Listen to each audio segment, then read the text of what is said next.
On va enchaîner directement avec l'exploration d'un autre levier qu'on a un petit peu abordé, mais là on va rentrer dans le détail, avec Aurélie Mettet. Aurélie, vous êtes professeure à l'Institut Agro Montpellier. On peut là aussi l'applaudir pour l'encourager. Merci pour elle.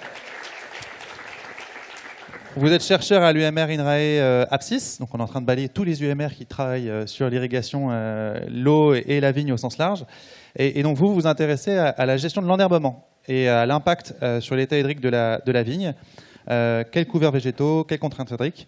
Donc on va explorer avec vous la multifonctionnalité des couverts. Je vous remercie. Donc bonjour à tous. Donc parler de couverts végétaux dans une journée dédiée à viticulture et eau, ça peut peut-être paraître incongru, qui plus est en région méditerranéenne.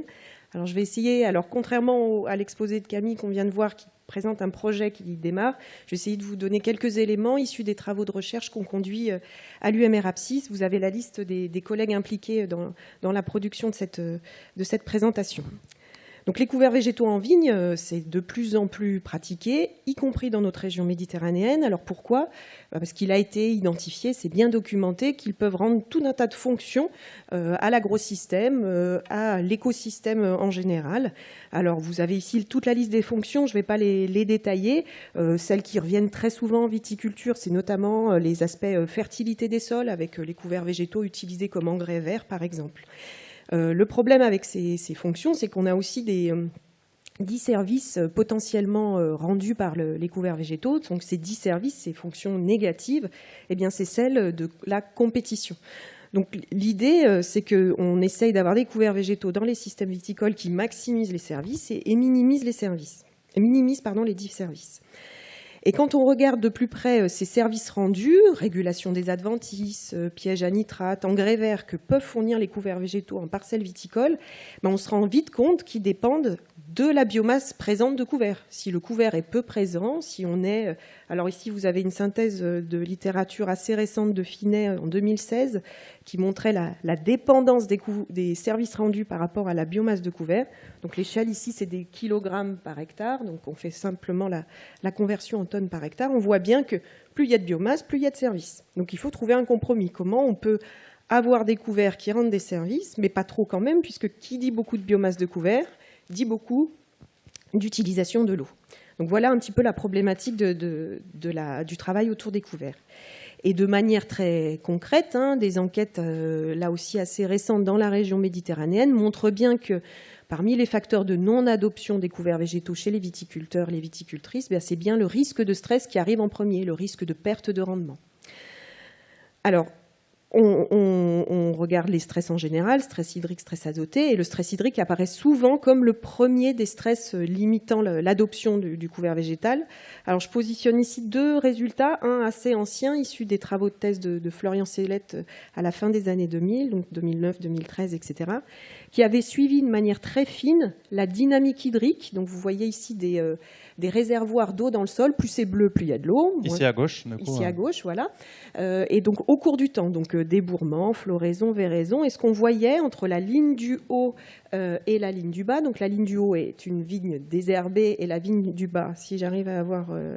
Vous voyez ma flèche ? Non, vous voyez pas ma là, flèche. elle est hors cadre, mais oui, on la voit normalement. Donc la ligne du haut correspond à une vigne désherbée, la ligne du bas à une ligne enherbée. Ce qu'on voit, c'est qu'il y a une dynamique hydrique différente. Vous voyez bien que les zones bleues ne sont pas au même endroit et qu'il y a notamment un effet assez positif du couvert, le bonhomme souris en haut à gauche, qui correspond à une meilleure recharge hivernale.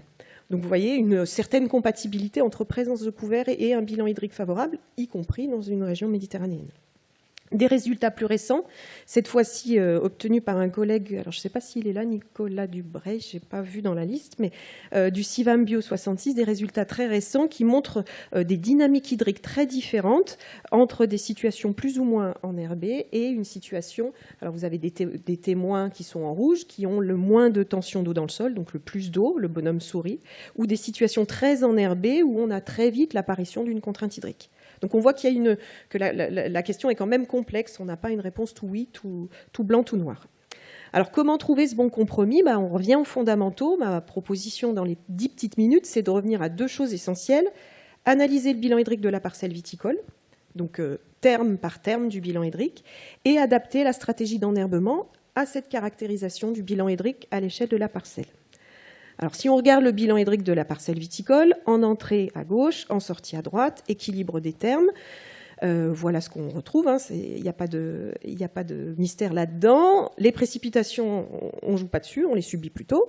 Et la transpiration de la vigne à droite, là, c'est bien ce qu'on veut optimiser dans l'objectif de production. Que se passe-t-il quand on enherbe ? Alors, tous les termes indiqués ici en vert sont ceux qui sont susceptibles d'être modifiés. Alors, vert ne veut pas dire que c'est favorable, hein, ça veut juste dire que c'est susceptible d'être modifié par l'introduction d'un couvert végétal. Alors, typiquement, l'état hydrique de la parcelle viticole au débourrement de la vigne, il va être modifié s'il y a eu ou non présence de couvert végétal. Il peut être modifié favorablement si le couvert a permis d'infiltrer de l'eau dans le sol pendant l'hiver, pendant la dormance de la vigne. De la même façon, sur les sorties, l'état hydrique de fin de cycle va être modifié, l'évaporation du sol va être modifiée. Les résultats tendent à montrer que c'est plutôt une évaporation qui va être réduite. Le problème étant qu'il va y avoir une transpiration du couvert végétal. Donc l'enjeu, c'est d'équilibrer les deux. Et puis les termes de drainage et de ruissellement, eux aussi, sont susceptibles d'être modifiés par la présence du couvert. On sait notamment très bien que plus il y a de couvert végétal, je vous l'ai montré dans une diapo avant, moins il y a de ruissellement sur la parcelle. Le flux d'eau est ralenti. Ce qui complique encore la donne, c'est que la consommation en eau du couvert va varier au cours du temps. Donc là, c'est une synthèse assez récente qui a mis en avant, alors on ne voit pas apparaître, c'est Novara et al. 2021, je crois, sur 29 observations issues de 7 études en région méditerranéenne, et les tendances d'état hydrique du sol, d'état hydrique de l'eau du sol, avec ou sans couvert. Et ce qu'on voit, c'est qu'on a tendance à avoir moins d'eau avec le couvert végétal. Vous voyez que la majorité des points est sur la partie haute du schéma par rapport au point où il y a plus d'eau avec du couvert végétal au cours du temps. Et j'ai envie de dire, ça s'aggrave avec le temps. Donc il y a une notion de dynamique qui est très importante aussi à considérer. Alors maintenant, si on regarde terme par terme, j'en ai pris un, celui sur le ruissellement et l'infiltration, qui est quand même un des services liés au bilan hydrique qu'on retrouve vraiment fréquemment dans les pratiques viticoles enherbées. Et là aussi, c'est toujours la même synthèse, Novara et al. 2021, sur la région méditerranéenne. Et ce qu'on voit en gros, alors ici, vous avez 3 situations bleues, orange, grises qui correspondent à des cumuls de pluie différents. Bleu, c'est en dessous de 500 mm, c'est ce qu'on connaît très régulièrement. Orange, 500 à 700 et gris, supérieur à 700. Et le terme en ordonnée, c'est la réduction du ruissellement. On voit que le couvert végétal est d'autant plus efficace à réduire le ruissellement qu'on a beaucoup d'eau qui tombe. Et vous voyez que la gamme de variation, c'est entre quelques millimètres jusqu'à plus de 60-80 mm de réduction du ruissellement. Donc voilà un service hydrique rendu par la présence de couvert végétal en contexte méditerranéen. Alors maintenant, j'en arrive à la deuxième idée. Petit 1, on regarde le bilan hydrique concrètement de la parcelle, terme par terme, et petit 2, on essaye d'adapter la stratégie d'enherbement pour la rendre acceptable dans un contexte donné. Alors, qu'est-ce que c'est une stratégie d'enherbement ? C'est répondre aux 4 questions que vous voyez sur la diapo. Enfin, elles ne sont pas libellées sous la forme de questions. Le temps, en haut à gauche. Quand est-ce qu'on met de l'herbe ? Quand est-ce qu'on tolère l'herbe ? L'espace, où mettons de l'herbe ? Où mettons des semis ? Où tolérons-nous des adventices ? En plein, tout sous les rangs, un interrang sur 2, un interrang sur 3, etc. Comment détruisons-nous le couvert et quel couvert choisissons-nous ? Quelle espèce ou quel type de mélange choisissons-nous ? Alors, je vais vous donner en guise d'éclairage un certain nombre de résultats. Un résultat acquis il y a quelques années avec un collègue de l'IFV, Xavier Delpuech, qui consistait à comparer 3 types de surfaces enherbées. 30% de la surface, 60% de la surface et 100% de la surface enherbée. Et ce qui était apparu intéressant, c'est que, je vous fais le commentaire rapidement de cette figure, les points correspondant à des surfaces enherbées, un interrang sur 2, ça correspond à la petite figure que vous avez à droite, étaient toujours dans une gamme de rendement acceptable par le vigneron, en l'occurrence la vigneronne. Donc ça veut dire que par l'adaptation de la taille de l'enherbement sur la parcelle, on arrivait à trouver un compromis favorable, rendement et services liés à l'enherbement. Deuxième point, adapter, je vous l'ai dit, la nature du couvert. Qu'est-ce qu'on met ? Alors là, c'est des résultats issus de la thèse de Léo Garcia qui avait qui avait mesuré beaucoup de flux d'eau dans une parcelle en relation avec un grand nombre d'espèces. Parmi les indicateurs d'état hydrique, il avait travaillé sur le stock d'eau dans le sol en millimètres. Et vous voyez qu'on arrive à avoir des stocks d'eau dans le sol et en même temps un taux de couverture très important du couvert, susceptibles de rendre plein de services, portance, etc., pour quelques espèces, pas toutes. Il y en a qui étaient très négatives pour le bilan hydrique. Donc l'idée, c'est de jouer aussi sur le type d'espèce. Et là, à titre d'information, on avait une petite luzerne, Medicago lupulina, qui était apparue comme intéressante à ce titre-là, pour réduire le ruissellement et mieux remplir le sol en eau. Le dernier point, c'est l'adaptation de la durée et de l'outil de destruction. Vous vous rappelez, temps, espace, type de destruction qu'est-ce que je disais d'autre, nature du couvert.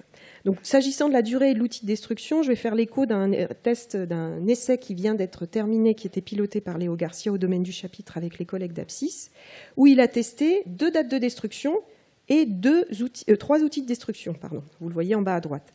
J'attire votre attention sur la nature des dates de destruction. On ne parle pas du tout ici d'enherbement permanent. On parle d'enherbement hivernal, ceux que les viticulteurs, viticultrices méditerranéens tolèrent.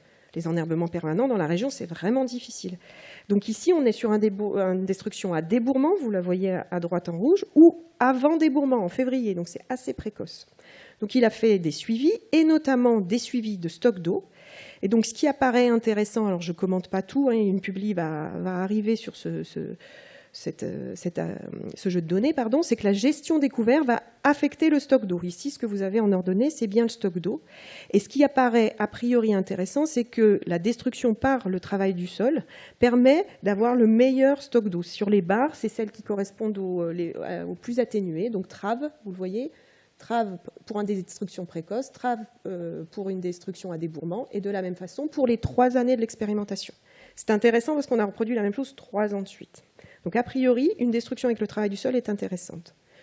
De la même façon, si cette fois-ci on regarde un autre indicateur, le delta C13, qui est un indicateur d'état hydrique intégré qu'on peut collecter sur le mou, on voit que la gestion des couverts va affecter le stress hydrique de la vigne et que là, dans la gamme de variations sur les 3 années, on est sur du modéré, du léger à modéré jusqu'à fort, et que l'outil de destruction, là encore, ressort comme intéressant pour limiter la concurrence. Alors attention, ce n'est pas un plaidoyer pour le travail du sol, c'est plutôt un plaidoyer pour l'adaptation de l'outil au type de matériel végétal qu'on a.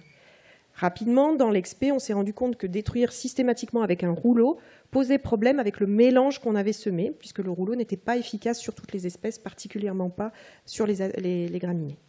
J'arrive à la conclusion. Donc en fait, je n'ai pas fait de conclusion, parce que je ne savais pas comment conclure. Non, je vous propose quelques perspectives de réflexion. La première, elle est un peu facile, s'adapter en fonction des années. Encore faut-il avoir des outils de pilotage, c'est comme l'irrigation, des outils de pilotage qui permettent de s'adapter. Donc on peut imaginer une combinaison d'outils et une flexibilité dans les itinéraires techniques. On va tondre une année, compte tenu de la végétation qui a réellement poussé, ou au contraire une année, on va détruire plus précocement, compte tenu du bilan hydrique hivernal. Donc ça suppose pour les viticulteurs et viticultrices une souplesse, une adaptabilité qui n'est pas évidente. Et pour vous montrer ça, c'est un résultat qui date maintenant, mais qui est assez élégant pour montrer l'intérêt.